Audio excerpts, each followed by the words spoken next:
देश की बात की, भारत माता की, भारत माता की। उम्मीदों की बात की। जिस देश के पास ये सामर्थ्य हो, वो देश कई नई ऊंचाइयों को पार कर सकता है और उसको पार करने के लिए हमने एक बीड़ा उठाया है, स्किल डेवलपमेंट। जीत की बात की। भारत के नौजवान की टैलेंट दुनिया को उसका लोहा मानना पड़ेगा मेरे भाइयों बहनों। विकास की बात की। मास सक्सेस, ये विश्व को भारत के टैलेंट की पहचान का अवसर बनना चाहिए। बदलाव की बात की। ये 125 करोड़ देशवासियों का काम है। 125 करोड़ में एक मोदी नाम का इंसान भी है। और अब प्रधानमंत्री नरेंद्र दामोदर दास मोदी करने जा रहे हैं मन की बात। और इसके लिए मोदी ने चुना है एक ऐसा मीडियम जिसने हिंदुस्तान के विकास, ज्ञान के प्रसार और मनोरंजन में बरसों तक अहम रोल निभाया। ये है आकाशवाणी। ये आकाशवाणी है। ये आकाशवाणी है। ये आकाशवाणी का आज तक केंद्र है। वैसे तो ये एक एफएम स्टूडियो है, लेकिन यहाँ पर हम इसीलिए पहुंचे हैं क्योंकि प्रधानमंत्री इस मीडियम के जरिए आपको अपने मन की बात सुनाने वाले हैं। देश के कोने कोने तक जाएगी यह आवाज, कश्मीर से कन्याकुमारी तक, गुजरात से बंगाल तक, पूर्वोत्तर तक, हर जगह, गली गली, गांव गांव प्रधानमंत्री नरेंद्र मोदी की आवाज गूंजेगी तो आकाशवाणी के ही जरिए। जी हां, प्रधानमंत्री देश के साथ अपने मन की बात रेडियो के जरिए पहुंचाएंगे। प्रधानमंत्री कार्यालय ने एक बयान के जरिए ये जानकारी दी। रेडियो कार्यक्रम प्रधानमंत्री की ओर से लोगों के साथ नए ढंग से संवाद करने का एक और कदम है। टीवी और इंटरनेट की क्रांति के युग में मोदी रेडियो की तरफ लौट रहे हैं, लेकिन इसे अतीत की ओर वापसी नहीं कहा जाएगा। ये उस फलक को विस्तार देने की कोशिश है जो भविष्य को संवारने में अहम रोल निभा सकता है। ये है आकाशवाणी। ये आकाशवाणी है। रेडियो का दौर अभी बीता नहीं। वरिष्ठ साहित्यकार डॉक्टर नरेंद्र मोहन और उर्दू साहित्य। टीवी क्रांति के बाद शहर से लेकर गांव तक रेडियो अलमारियों में सहेज कर जरूर रख दिए गए, लेकिन सिर्फ कुछ वक्त के लिए। एफएम क्रांति ने रेडियो के अंधेरे में घिरते भविष्य को नई रोशनी दी। इसके इतर ये बात भी ध्यान देने वाली है कि सरहदों से लेकर दूर दराज के गांवों तक जहां टीवी नहीं है, इंटरनेट नहीं है, अखबार नहीं पहुंचते, वहां रेडियो की आवाज गूंजती है। तभी पीएम ने रेडियो के जरिए देश से मन की बात करने का फैसला किया। इसकी भूमिका सितंबर में ही बांधी गई। पीएम ने एक ट्वीट किया,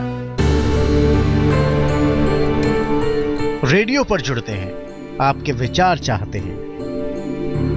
लोगों की राय जानने के लिए MyGov वेबसाइट शुरू की गई। इस पर लोगों ने अपनी प्रतिक्रियाएं दी। इन प्रतिक्रियाओं के आधार पर ही पीएम ने देश के सामने अपने मन की बात करने के लिए रेडियो को चुना।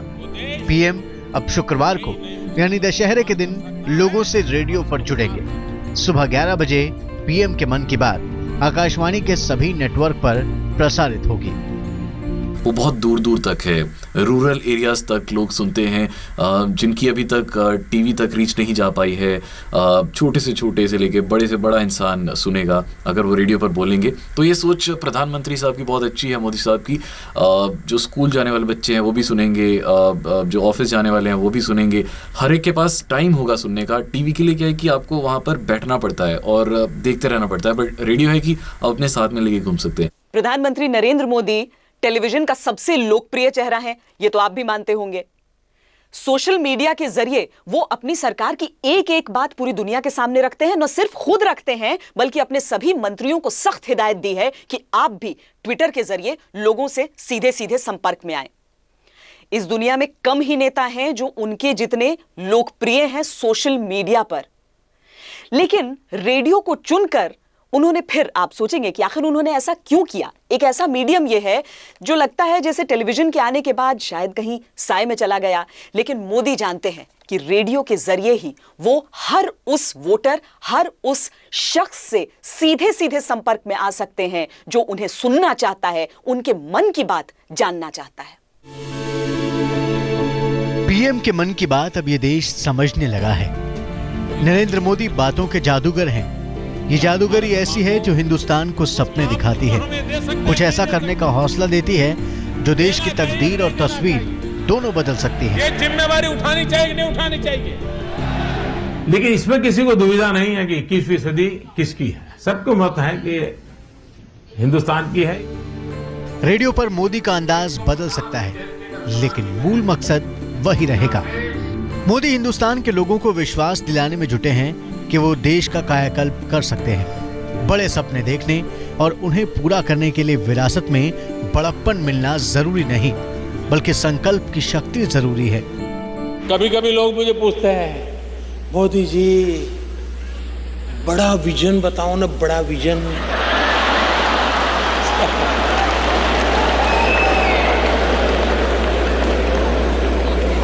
मैंने उनको कहा, भाई देखिए, मैं चाय बेचते बेचते यहां आया हूं।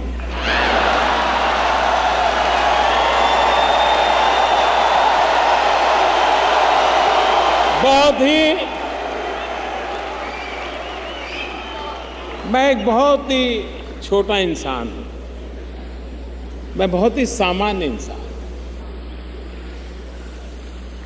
मेरा बचपन भी ऐसा ही बीता है और छोटा हूं, इसलिए मेरा मन भी छोटे छोटे काम करने में लगता है।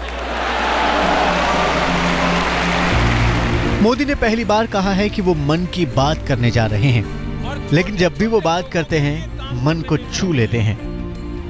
उन्हें अंदाजा है कि हिंदुस्तानियों को अपने देश पर मान है और इस मान को बरकरार रखने के लिए वो हर बड़े लक्ष्य को हासिल करने का इरादा बना सकते हैं। अब कल्पना कीजिए, आज हिंदुस्तान दुनिया का सबसे नौजवान देश है।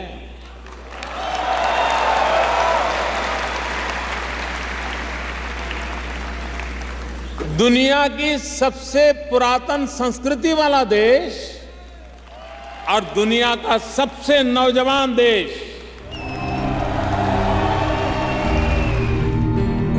मोदी की खूबी यह है कि वो प्रतीकों की प्रतिष्ठा का मूल्य बखूबी समझते हैं। जिस वक्त दुनिया चकाचौंध पर कुर्बान नजर आती है, उस वक्त भारतीय प्रधानमंत्री भारतीय मूल्यों की जड़ों को सींचते हुए विकास की नई परिभाषा रच रहे हैं।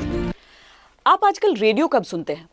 आप रेडियो तब सुनते हैं जब आप कार से किसी जगह का सफर कर रहे हो, गाने उस पर आते हैं।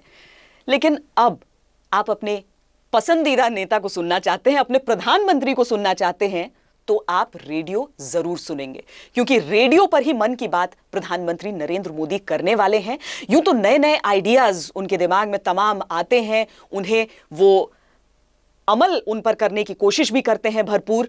और न सिर्फ खुद अपने आइडियाज, बल्कि वो चाहते हैं कि इस देश में जितने भी लोग हैं वो अपने मन की सारी कल्पनाएं, सब आइडियाज उनके सामने रखें। क्या पता कहां से एक नई बात निकल आए। मोदी के मन की ये बात रेडियो पर भी सुनाई दे सकती है।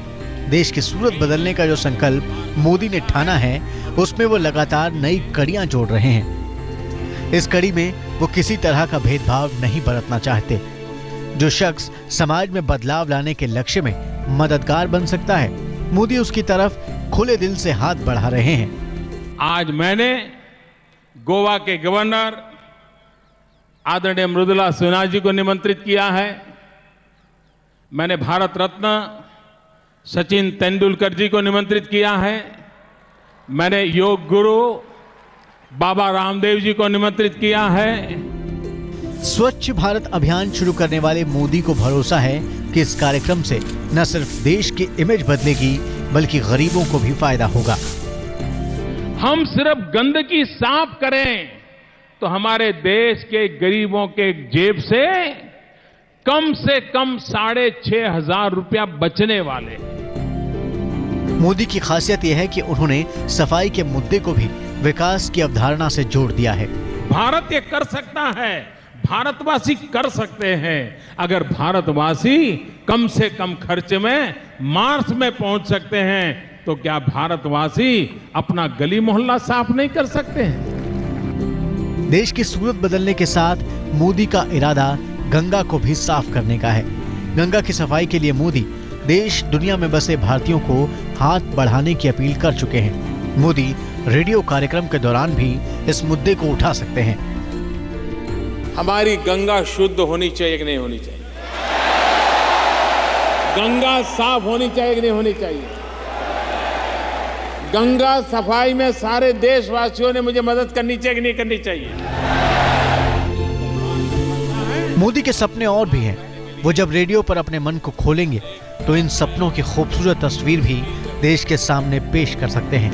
मोदी का बड़ा सपना है कि अगले 1 दशक के दौरान हर हिंदुस्तानी के पास अपना घर हो। किसी भी नेता को जनता के पास पहुंचना होता है तो वो टीवी पर आ जाते हैं, लेकिन प्रधानमंत्री नरेंद्र मोदी रेडियो की तरफ जा रहे हैं। दरअसल जब टीवी नहीं था तब तो रेडियो पर चाहे जंग का ऐलान हो या फिर सरकार की कोई खास नीति देश को बतानी हो, देशवासियों तक पहुंचानी हो, तो रेडियो का ही इस्तेमाल किया जाता था। देश के विकास के सपने को पूरा करने के लिए संचार माध्यमों का मोदी जिस अंदाज में इस्तेमाल कर रहे हैं, उसने देश को शुरुआती 3 प्रधानमंत्रियों की याद दिला दी है।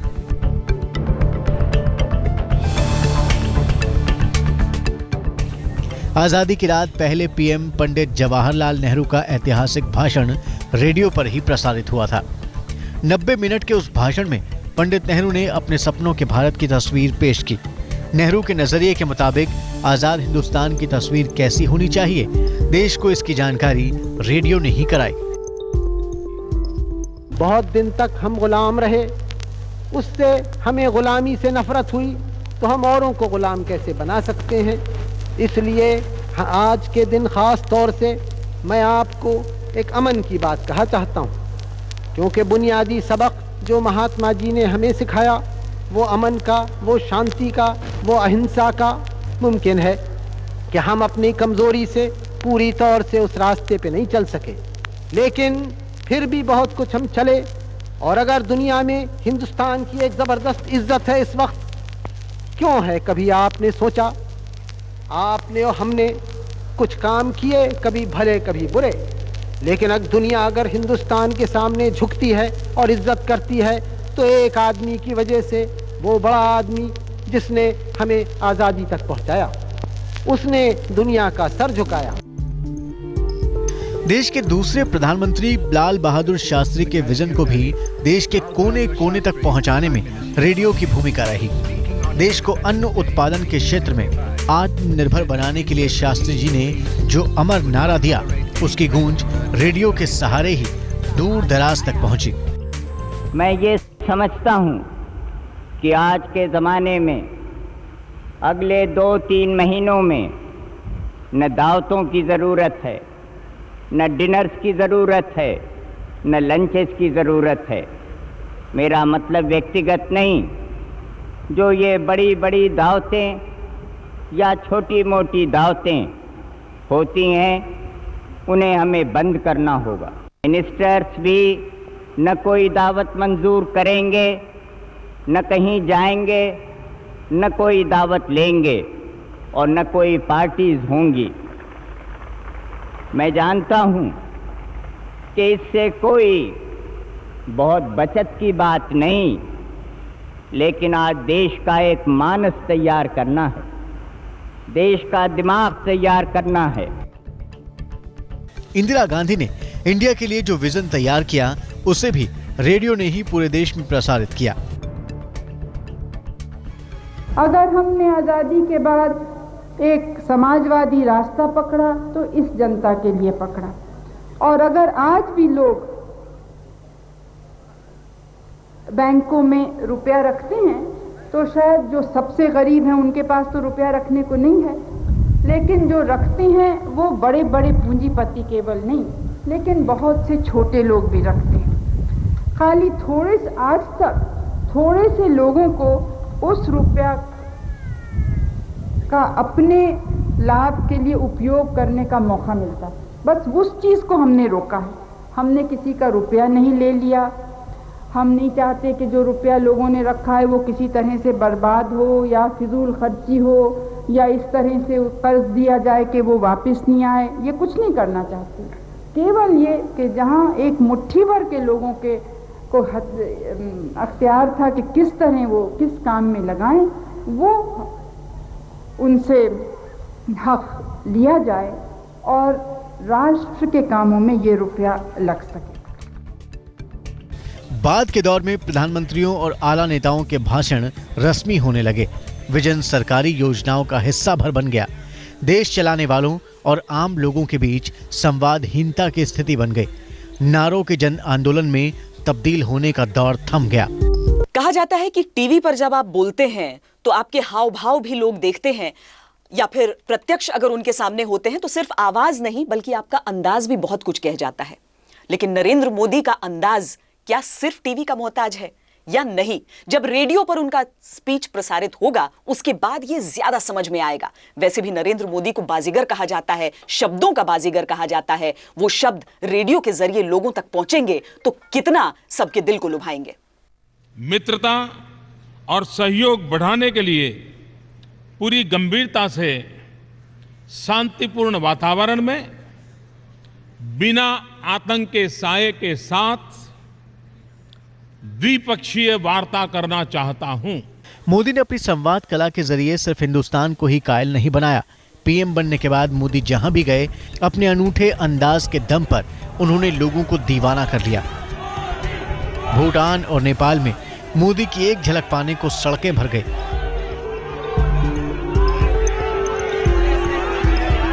मोदी का जलवा जापान में भी खूब चला। भाषा अलग होने के बाद भी मोदी जापान के लोगों से संवाद करने में कामयाब रहे।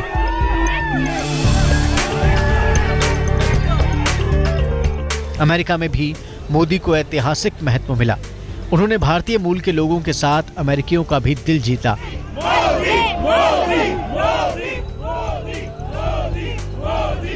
मोदी का क्रेज किसी रॉक स्टार जैसा रहा। he's a great orator. संवाद की अपनी खूबी के दम पर अलग छाप छोड़ने वाले मोदी अपनी लोकप्रियता को हिंदुस्तान की तस्वीर बदलने के लिए इस्तेमाल कर रहे हैं। प्रधानमंत्री भी मोदी पूरी दुनिया को भारत की विकास यात्रा में भागीदार बनाने की कोशिश में है।